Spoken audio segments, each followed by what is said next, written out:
Hi friends, ಎಲ್ಲರಿಗೂ ನಮಸ್ಕಾರ. Information ಬರೋಣ. ಹೊಸ ಜಾಬ್ ಇನ್ಫಾರ್ಮೇಷನ್ ವಿಡಿಯೋಗೆ ನಿಮಗೆ ಪ್ರೀತಿಯ ಸ್ವಾಗತ ಸುಸ್ವಾಗತ ಗೆಳೆಯರೇ. ಇವತ್ತು ಯುಕೋ ಬ್ಯಾಂಕಲ್ಲಿ ಕರೆತಕ್ಕಂಥ ಒಂದು ಅಧಿಸೂಚನೆ, ಜಾಬ್ನ ಅಧಿಸೂಚನೆ ಬಗ್ಗೆ ಈ ಒಂದು ವಿಡಿಯೋದಲ್ಲಿ ಮಾಹಿತಿ ನೀಡ್ತಾ ಹೋಗ್ತೇನೆ. ಕೊನೆಯವರೆಗೂ ಪೂರ್ತಿಯಾಗಿ ವಿಡಿಯೋ ನೋಡಿ.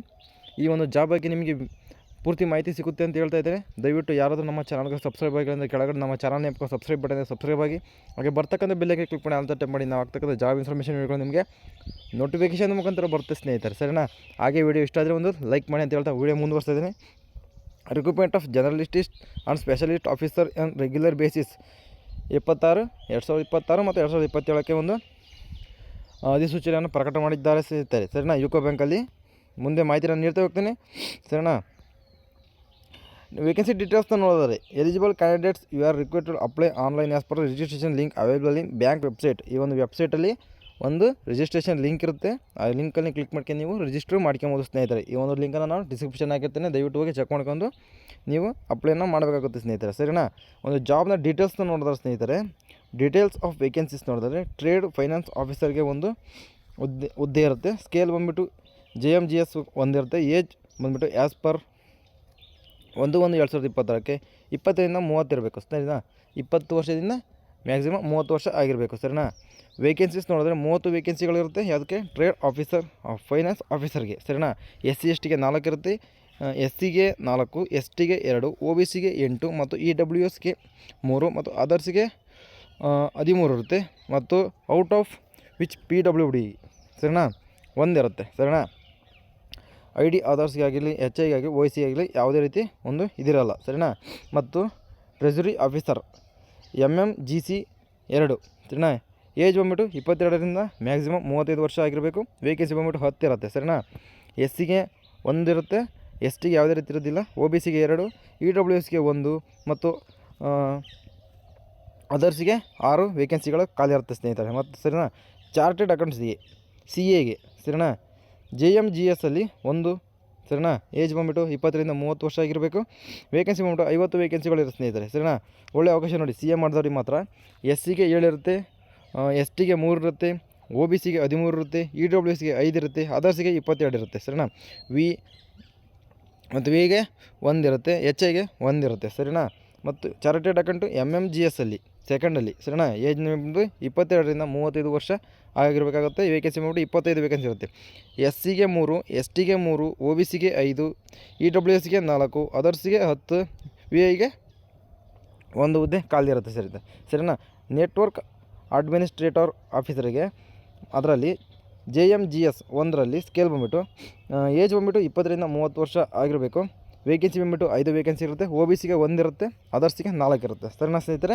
ಡಾಟಾಬೇಸ್ ಅಡ್ಮಿನಿಸ್ಟ್ರೇಟರ್ಗೆ JMGSಲ್ಲಿ 1, ಏಜ್ ಬಂದುಬಿಟ್ಟು 20ರಿಂದ 30 ವರ್ಷ. ನಿಮಗೆ 20ರಿಂದ 30 ವರ್ಷ ಮ್ಯಾಕ್ಸಿಮಮ್ ಆಗಿರಲೇಬೇಕು, ಸರಿನಾ? ಅದ್ರ ಮೇಲೆ ಬಿಟ್ಟರೆ ಹಾಕೋಕ್ಕಾಗಲ್ಲ, ಸರಿನಾ? ಒಟ್ಟು 3 ಹುದ್ದೆಗಳು ಖಾಲಿ ಇರುತ್ತೆ. ಅದರ್ಸಲ್ಲಿ ಮಾತ್ರ ಇದಕ್ಕೆ ಒಂದು ಖಾಲಿ ಇರುತ್ತೆ ಸ್ನೇಹಿತರೆ, ಸರಿನಾ? ಸಿಸ್ಟಮ್ ಅಡ್ಮಿನಿಸ್ಟ್ರೇಟರ್ ಹುದ್ದೆ ಖಾಲಿ ಇರುತ್ತೆ. ಅದರಲ್ಲಿ JMGSಲ್ಲಿ 20ರಿಂದ 30 ವರ್ಷ ಏಜ್ ಲಿಮಿಟ್ ಇರಬೇಕು. ಪ್ರತಿಯೊಂದಕ್ಕೂ ಅಷ್ಟೇ 20ರಿಂದ 30 ವರ್ಷ ಏಜ್ ಲಿಮಿಟ್ ಇರಬೇಕು, ಸರಿನಾ? ಮತ್ತು ವೇಕೆನ್ಸಿ ಬಂದುಬಿಟ್ಟು 3 ಇರುತ್ತೆ. ಯಾರಿಗೆ ಅಂದರೆ ಅದರ್ಸಿಗೆ ಮಾತ್ರ, ಸರಿನಾ? ಸಾಫ್ಟ್ವೇರ್ ಡೆವಲಪರ್ಗೆ 20ರಿಂದ 30 ವರ್ಷ ಏಜ್ ಲಿಮಿಟು, ವೇಕೆನ್ಸಿ ಬಂದುಬಿಟ್ಟು 3, ಅದು ಕೂಡ ಅದರ್ಸಿಗೆ ಇರುತ್ತೆ, ಸರಿನಾ? Murex ಡೆವಲಪರ್ ಅದಕ್ಕೂ ಅಷ್ಟೇ 20ರಿಂದ 30 ವರ್ಷ ಏಜ್ ಲಿಮಿಟು. ವೇಕೆನ್ಸಿ ಬಂದುಬಿಟ್ಟು 5 ಇರುತ್ತೆ. ಅದು ಯಾವ್ದು? OBCಗೆ 1 ಇರುತ್ತೆ, ಅದರ್ಸಿಗೆ 4 ಇರುತ್ತೆ ಸ್ನೇಹಿತರೆ, ಸರಿನಾ? ಫಿನಾಕಲ್ ಡೆವಲಪರ್ಗೆ ಏಜ್ ಲಿಮಿಟ್ 20ರಿಂದ 30, ವೇಕೆನ್ಸಿ ಬಂದುಬಿಟ್ಟು ಎಷ್ಟಪ್ಪ ಅಂತಂದರೆ 5 ವೇಕೆನ್ಸಿಗಳು ಒಂದು ಖಾಲಿ ಇರುತ್ತೆ ಸ್ನೇಹಿತರೆ, ಸರಿನಾ? OBCಗೆ ಮಾತ್ರ 1 ಇರುತ್ತೆ, ಅದರ್ಸಿಗೆ 4 ಇರುತ್ತೆ. ಯಾವುದೇ ರೀತಿ SC/ST ಆಗಿರಲಿ, ಅದರ್ಸಿಗೆ ಆಗಿದೆ ಯಾವುದೇ ರೀತಿ ಒಂದು ವೇಕೆನ್ಸಿ ಇಲ್ಲಿ ನೀಡಿಲ್ಲ ಸ್ನೇಹಿತರೆ, ಸರಿನಾ? ಇನ್ನೊಂದು ಕ್ಲೌಡ್ ಇಂಜಿನಿಯರಿಗೆ ಸ್ಕೇಲ್ ಬಂದುಬಿಟ್ಟು JMGSಲ್ಲಿ ಏಜ್ ಲಿಮಿಟ್ ಬಂದುಬಿಟ್ಟು 20ರಿಂದ 30 ವರ್ಷ, ವೇಕೆನ್ಸಿ ಬಂದುಬಿಟ್ಟು 3, ಸರಿನಾ? ಅದು ಯಾವುದಪ್ಪ? ಅದರ್ಸಿ ಮಾತ್ರ ಇರುತ್ತೆ ಸ್ನೇಹಿತರೆ, ಸರಿನಾ? AI ಅಥವಾ ML ಇಂಜಿನಿಯರಿಗೆ, ಸರಿನಾ? JMGSಲ್ಲಿ 1, ಏಜ್ ಲಿಮಿಟ್ ಬಂದು 20ರಿಂದ 30 ವರ್ಷ, ವೇಕೆನ್ಸಿ ಬಂದುಬಿಟ್ಟು ಎಷ್ಟಪ್ಪ ಅಂತಂದರೆ 2 ಹುದ್ದೆಗಳು ಮಾತ್ರ ಖಾಲಿ ಇರುತ್ತೆ ಸ್ನೇಹಿತರೆ. ಅದು ಯಾವುದು? ಅದರ್ಸಿ ಮಾತ್ರ, ಸರಿನಾ? ಡಾಟಾ ಅನಾಲಿಸ್ಟ್ 20ರಿಂದ 30 ವರ್ಷ ಏಜು, ಹುದ್ದೆಗಳು ಬಂದುಬಿಟ್ಟು 2, ಅದರ್ಸಿ ಮಾತ್ರ ಕೊಟ್ಟಿದ್ದಾರೆ ಸ್ನೇಹಿತರಲ್ಲಿ 2 ಹುದ್ದೆಗಳು, ಸರಿನಾ? ಮತ್ತು ಡಾಟಾ ಸೈಂಟಿಸ್ಟಿಗೆ 20-30 ವರ್ಷ ಏಜ್ ಆಗಿರಬೇಕು. 2 ಹುದ್ದೆಗಳು ಖಾಲಿರುತ್ತೆ, ಅದನ್ನು ಕೂಡ ಅದರ್ಸಿಗೆ ಮಾತ್ರ, ಸರಿನಾ. ಸೈಬರ್ ಸೆಕ್ಯೂರಿಟಿ ಆಫೀಸರ್, ಸರಿನಾ, ಒಂದು 3 ಹುದ್ದೆಗಳು ಖಾಲಿರುತ್ತೆ ಇಲ್ಲಿ, ಅದು ಕೂಡ ಅದರ್ಸಿಗೆ ಮಾತ್ರ ಇಲ್ಲಿ ಖಾಲಿರುತ್ತೆ ಅಂತಲೇ ಮಾಹಿತಿ ನೀಡಿದ್ದಾರೆ ಸ್ನೇಹಿತರೆ.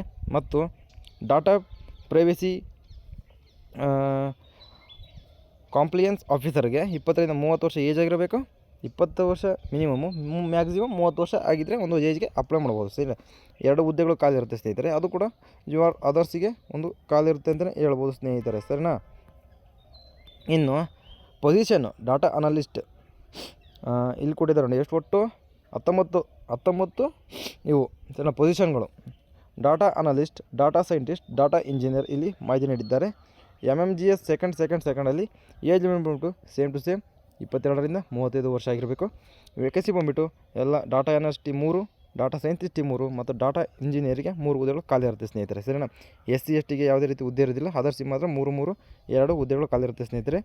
ಒಟ್ಟು 173 ಹುದ್ದೆಗಳು ಯುಕೋ ಬ್ಯಾಂಕಲ್ಲಿ 1 ಹುದ್ದೆಗಳು ಖಾಲಿ ಇರುತ್ತೆ ಅಂತ ಇಲ್ಲಿ ಮಾಹಿತಿ ನೀಡಿದ್ದಾರೆ ಸ್ನೇಹಿತರೆ, ಸರಿನಾ. SC/STಗೆ 17, STಗೆ 9, OBCಗೆ 35, EWSಗೆ 14, ಅದರ್ಸ್ಗೆ 8, VIಗೆ 3,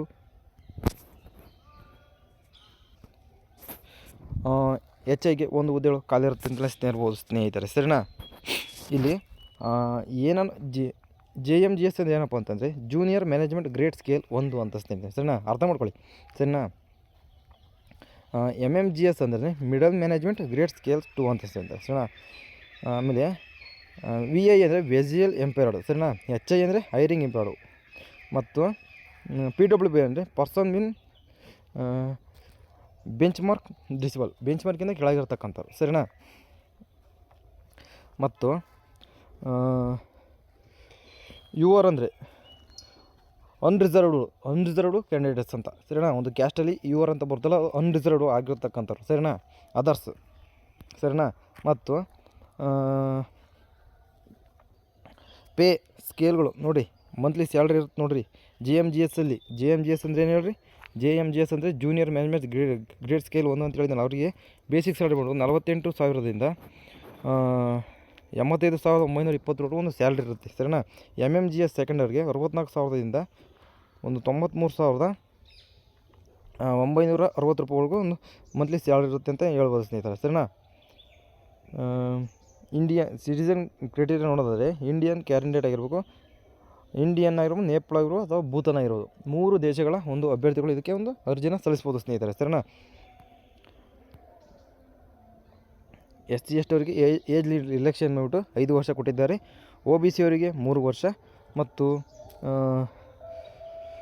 the right of person will be ಬೆಂಚ್ ಮಾರ್ಕ್ನ ಕೆಳಗಿರತಕ್ಕಂಥವರಿಗೆ 10 ವರ್ಷ ಕೊಟ್ಟಿದ್ದಾರೆ. ಎಕ್ಸ್ ಸರ್ವಿಸ್ ಮ್ಯಾನು ಅದರ್ಸಿಗೆ 5 ವರ್ಷ ಕೊಟ್ಟಿದ್ದಾರೆ. ಪರ್ಸನ್ ಅಫೆಕ್ಟೆಡ್ ಬೈ 1984 ರೈಟ್ಸ್ ಪ್ರಕಾರ 5 ವರ್ಷಗಳ ಏಜ್ ಲಿಮಿಟ್ ಕೊಟ್ಟಿದ್ದಾರೆ ಸ್ನೇಹಿತರೆ, ಸರಿನಾ. ಮತ್ತು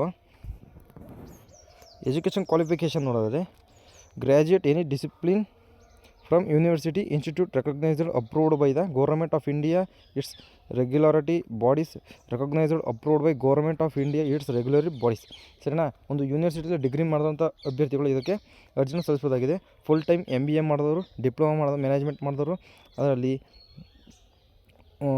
ಟ್ರೇಡ್ ಫೈನಾನ್ಷಿಯಲ್ ಇನ್ಸ್ಟಿಟ್ಯೂಟ್ ಕಾಲೇಜ್ ಯೂನಿವರ್ಸಿಟಿಯಲ್ಲಿ ಒಂದು ಹುದ್ದೆಯನ್ನು ಪಡಿಬೋದಾಗಿತ್ತು ಹೇಳ್ಬೋದಾಗಿದೆ ಸ್ನೇಹಿತರೆ, ಸರಿನಾ. ಡಿಗ್ರಿ ಮಾಡಿದವರು, ಡಿಪ್ಲೊಮಾ ಮಾಡಿದವರು, MBA ಮಾಡಿದವರು ಈ ಒಂದು ಹುದ್ದೆಗೆ ಅರ್ಜಿಯನ್ನು ಸಲ್ಲಿಸ್ಬೋದು ಸ್ನೇಹಿತರೆ, ಸರಿನಾ.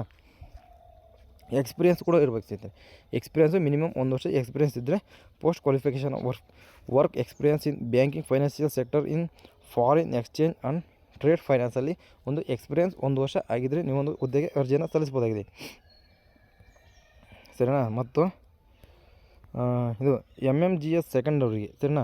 ಇದು ಅಷ್ಟೇ graduate in any discipline from ಯೂನಿವರ್ಸಿಟಿಯಲ್ಲಿ, ಸರಿನಾ. ಇದು ಸೇಮ್ ಟು ಸೇಮ್ ಇರುತ್ತೆ. MBA ಮಾಡಿದವರು, ಡಿಪ್ಲೊಮಾ ಮಾಡಿದವರು ಮತ್ತು ಒಂದು ಡಿಗ್ರಿ ಮಾಡಿದವರು ಈ ಒಂದು ಹುದ್ದೆಗೆ ಅರ್ಜಿನ ಸಲ್ಲಿಸ್ಬೋದು ಸ್ನೇಹಿತರೆ. ಎಕ್ಸ್ಪೀರಿಯೆನ್ಸ್ ಇದಕ್ಕೆ 3 ಇಯರ್ಸ್ ಎಕ್ಸ್ಪೀರಿಯೆನ್ಸ್ ಇರಬೇಕು ಸ್ನೇಹಿತರೆ, ಅದಕ್ಕೆ MMGS ಅವರಿಗೆ, ಸರಿನಾ.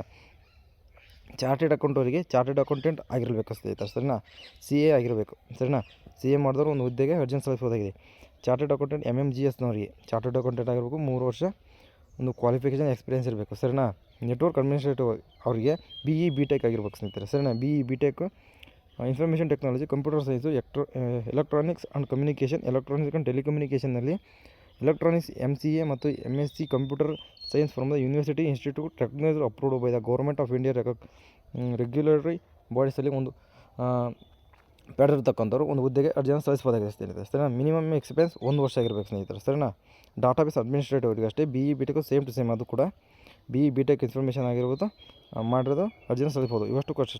ಸ್ಟಾಫ್ ಸಿಸ್ಟಮ್ಸ್ ಅಡ್ಮಿನಿಸ್ಟ್ರೇಟಿವ್ಗೂ ಅಷ್ಟೇ, ಸಾಫ್ಟ್ವೇರ್ ಡೆವಲಪರ್ಗೂ ಅಷ್ಟೇ, ಮತ್ತು ಮ್ಯೂರೆಕ್ಸ್ ಡೆವಲಪರ್ಗೂ ಅಷ್ಟೇ, ಫೈನಾನ್ಷಿಯಲ್ ಡಿಪಾರ್ಟ್ಮೆಂಟ್ ಅವ್ರಿಗೂ ಅಷ್ಟೇ ಸ್ನೇಹಿತರೆ. ಎಲ್ಲರಿಗೂ BE BTech ಆಗಿದ್ದರೆ ಅಥವಾ ಡಿಗ್ರಿ ಆಗಿದ್ದರೆ MSc ಆಗಿದ್ದರೆ 1 ವರ್ಷ ಎಕ್ಸ್ಪೀರಿಯನ್ಸ್ ಇದ್ದರೆ ಒಂದು ಹುದ್ದೆಗೆ ಅರ್ಜಿನ ಸಲ್ಲಿಸ್ಬೋದಾಗಿದೆ ಸ್ನೇಹಿತರೆ. ಸರಿನಾ? ಮತ್ತು AML ಅವರಿಗೂ ಅಷ್ಟೇ ಸ್ನೇಹಿತರೆ, ಅವರಿಗೂ ಸೇಮ್ ಟು ಸೇಮ್ ಇರುತ್ತೆ. BE BTech ಅಥವಾ MSc MCA ಮಾಡಿದವರು ಒಂದು ಹುದ್ದೆಗೆ ಅರ್ಜಿನ ಸಲ್ಲಿಸಬೇಕು. 1 ವರ್ಷ ಏಜ್ ಇದು ಎಕ್ಸ್ಪೀರಿಯನ್ಸ್ ಇರಬೇಕಾಗುತ್ತೆ 1 ವರ್ಷ. ಸರಿನಾ? Same to same database, data scientist, cyber security ಅವರಿಗೆಲ್ಲರೂ ಅಷ್ಟೇ ಒಂದು BE BTech ಆದವರು ಮತ್ತು ಡಾಟಾ ಅನಲಿಸ್ಟಿಗೆ bachelor of degree computer science ಆಗಿದ್ದವರು ಒಂದು ಡಾಟಾ ಅನಲಿಸ್ಟ್ MMGSಗೆ ಒಂದು ಹುದ್ದೆಗೆ ಅರ್ಜಿಯನ್ನು ಸಲ್ಲಿಸ್ಬೋದು ಸ್ನೇಹಿತರೆ. ಸರಿನಾ? ಮತ್ತು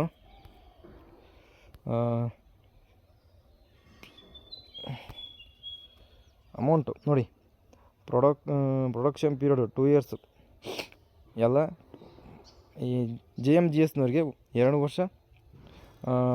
ವರ್ಷಗಳ ಹುದ್ದೆಗಳಿರುತ್ತೆ ಮತ್ತು MMGSನವ್ರಿಗೆ 1 ವರ್ಷ ಹುದ್ದೆ ಇರುತ್ತೆ. ಅಮೌಂಟು 2 lakhs ಇರುತ್ತೆ. ಇವ್ರಿಗೂ MMGSವ್ರಿಗೂ 2 lakhs ಇರುತ್ತೆ. Minimum service period 2 years. ಸರಿನಾ? ಅರ್ಥ ಆಯ್ತು ಅನಿಸುತ್ತೆ ನಿಮಗೆ. ನೋಡಿ, ಇನ್ನು ಮುಂದೆ ನೋಡೋದಾದರೆ ಈ ಒಂದು ಡಿಸ್ಕ್ರಿಪ್ಷನ್ನಲ್ಲಿ ನಾನು ಇದನ್ನು ಲಿಂಕನ್ನು ಕಳಿಸಿರ್ತೇನೆ ಸ್ನೇಹಿತರೆ. ಸರಿನಾ? ಅದನ್ನೆಲ್ಲ ಓದ್ಕೊಂಡು ನಂತರ ನೀವು ಅರ್ಜಿಯನ್ನು ಸಲ್ಲಿಸಬೇಕಾಗುತ್ತೆ ಸ್ನೇಹಿತರೆ. ಸರಿನಾ? ಈ ಒಂದು ಹುದ್ದೆಗೆ ಅರ್ಜಿಯನ್ನು ಸಲ್ಲಿಸಲಿಕ್ಕೆ ನೀವು ಸ್ನೇಹಿತರೆ 2/2/2026 ಒಂದು ಲಾಸ್ಟ್ ಡೇಟ್ ಆಗಿರುತ್ತೆ ಸ್ನೇಹಿತರೆ. ಸ್ಟಾರ್ಟಿಂಗ್ ಡೇಟ್ ಬಂದ್ಬಿಟ್ಟು 13/1/2026 ಒಂದು ಅರ್ಜಿಯನ್ನು ಸಲ್ಲಿಸಲಿಕ್ಕೆ ಶುರುವಾಗಿದೆ. ಲಾಸ್ಟ್ ಡೇಟ್ ಬಂದ್ಬಿಟ್ಟು 2/2/2026 ಒಂದು ಹುದ್ದೆಗೆ ಅರ್ಜಿಯನ್ನು ಸಲ್ಲಿಸಲಿಕ್ಕೆ ಕೊನೆಯ ದಿನಾಂಕವನ್ನು ನಿಗದಿಪಡಿಸಲಾಗಿದೆ ಸ್ನೇಹಿತರೆ. ಸರಿನಾ? ಈ ಒಂದು ವಿಡಿಯೋ ಇಷ್ಟ ಇದೆ ಅಂತ ತಿಳ್ಕೊತೀನಿ ಸ್ನೇಹಿತರೆ. ದಯವಿಟ್ಟು ಈ ವಿಡಿಯೋನ ನಿಮ್ಮ ಫ್ರೆಂಡ್ಸ್ ಆ್ಯಂಡ್ ಫ್ಯಾಮಿಲಿಯಲ್ಲಿ ಶೇರ್ ಮಾಡಿ. ಯಾರು ಆಸಕ್ತಿಗಳವರು ಬ್ಯಾಂಕಲ್ಲಿ ಜಾಬ್ ಮಾಡ್ತೀನಿ ಅಂತ ಆಸಕ್ತಿಗಳವರು ದಯವಿಟ್ಟು ವಿಡಿಯೋನ ಪೂರ್ತಿಯಾಗಿ ನೋಡಿ ಜಾಬ್ನ ಅಪ್ಲಿಕೇಶನ್ ಹಾಕಿ ಅಂತ ಹೇಳ್ತಾ ಇದ್ದೇನೆ ಸ್ನೇಹಿತರೆ.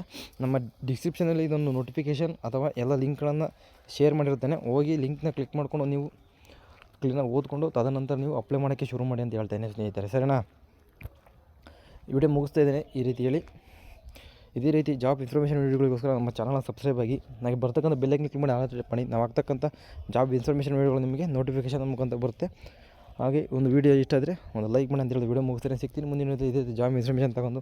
ಅಲ್ಲಿವರೆಗೂ ಬಾಯ್.